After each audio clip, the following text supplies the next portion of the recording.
This story titled, I Found Out My Husband Has Been Deleting Texts from a Female Coworker, and Now I Don't Know If I Can Trust Him. I always believed that trust was the foundation of our marriage. It was the one thing I never questioned, not once in the 16 years I had been with James. But trust is a fragile thing. And sometimes all it takes is one tiny crack to bring everything crumbling down. My name is Laura. I'm 48 years old, and I've been married to James for what felt like a lifetime. We built a home together, raised two wonderful kids, and went through every challenge side by side.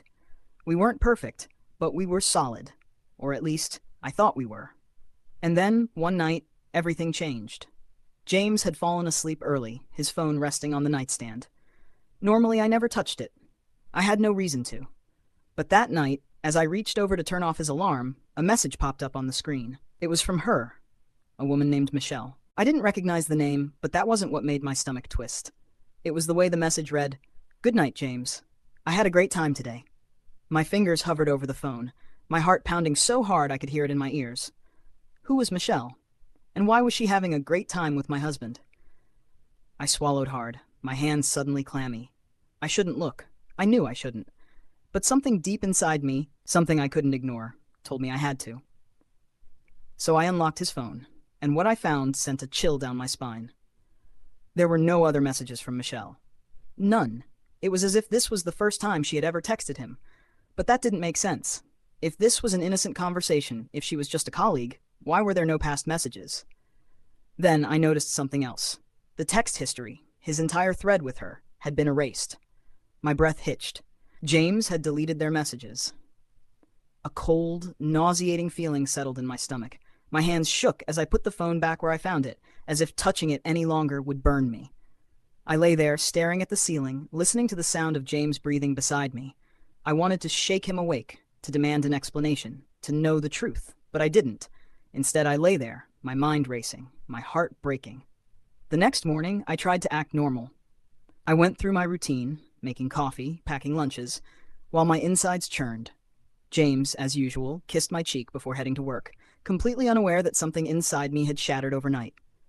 The moment he left, I grabbed my phone and called my best friend, Melissa. She answered on the second ring. "Hey, Laura, what's up?" I hesitated, my voice barely above a whisper. "I think something's going on with James." Silence. Then, "What do you mean?" I told her everything. The message. The deleted texts. The sick feeling in my gut that wouldn't go away. Melissa let out a slow breath.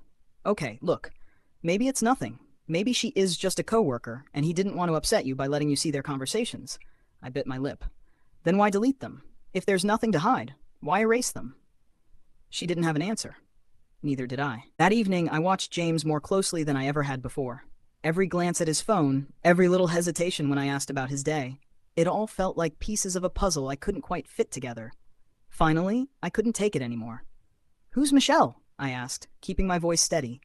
James froze for a split second, just long enough for me to notice. Then he forced a casual shrug. "Oh, she's a new manager in my department. Why?" I studied him. "She texted you last night." His expression barely changed. "Yeah, she was just saying goodnight. We had a work event." "A work event." I swallowed the lump in my throat. "Why did you delete the messages?" And there it was. That moment of panic in his eyes. It was only a flash, so quick that if I hadn't been looking for it, I might have missed it, but I was looking. And I saw it. His mouth opened, then closed. Then he let out a soft chuckle. "Come on, Laura. Are we really doing this?" I folded my arms. "I just want to know why." James sighed and ran a hand through his hair. "Because I knew how it would look. I didn't want you getting the wrong idea." "The wrong idea?" My voice wavered. He nodded. "She's just a coworker, Laura. That's all. I deleted the messages because I didn't want to deal with, well, this." He gestured between us. "You getting upset over something that means nothing." But it didn't feel like nothing. It felt like everything. And the way he was looking at me, defensive, frustrated, it didn't reassure me. It made my stomach twist even tighter. "Do you have feelings for her?" I whispered. James recoiled like I had slapped him. "What? No, of course not." But his voice was too sharp, too quick. I wanted to believe him. I needed to believe him. But for the first time in 16 years, I wasn't sure if I could. That night, James fell asleep beside me like nothing had happened. But I lay awake, staring at the ceiling, wondering if my marriage was built on something far more fragile than I had ever realized. and if it had already begun to break. The next morning, I woke up with a pit in my stomach. Sleep had been impossible.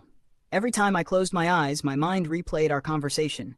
James's hesitation, the way his eyes darted away, the sharpness in his voice. I needed answers. So I did something I never thought I'd do. While James was in the shower, I grabbed his phone. My hands trembled as I navigated to his messages. But just like last night, there was nothing. No texts from Michelle. No evidence of their conversations. But then, I thought of something else. Emails. I opened his work email and searched her name, and there it was. An entire thread between them. It wasn't outright romantic, but it was something.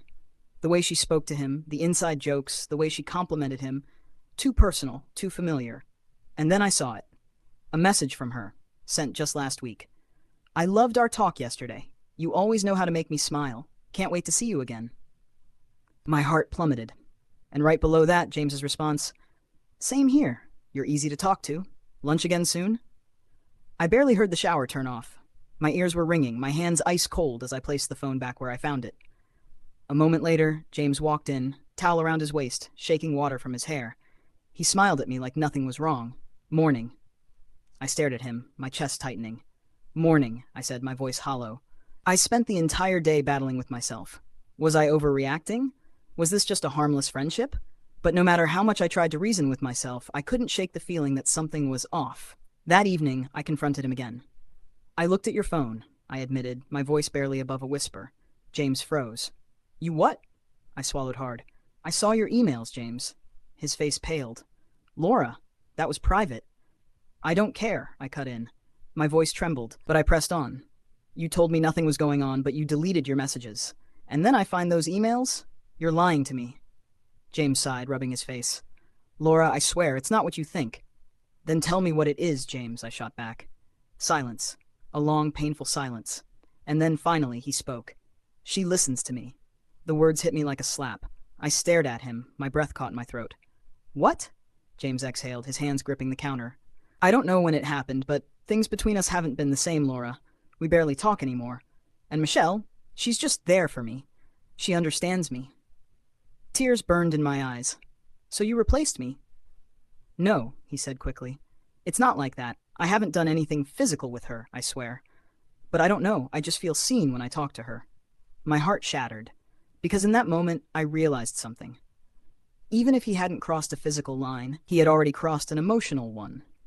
And I didn't know if our marriage could survive it. That night I packed a bag. James watched me in stunned silence, his face pale. Laura, please, don't do this. I paused at the doorway, my voice breaking. You already did. Then I walked out. Not forever. Not yet. But I needed time. And maybe, just maybe, James needed to realize what he stood to lose. If this story resonated with you, like, comment, and subscribe.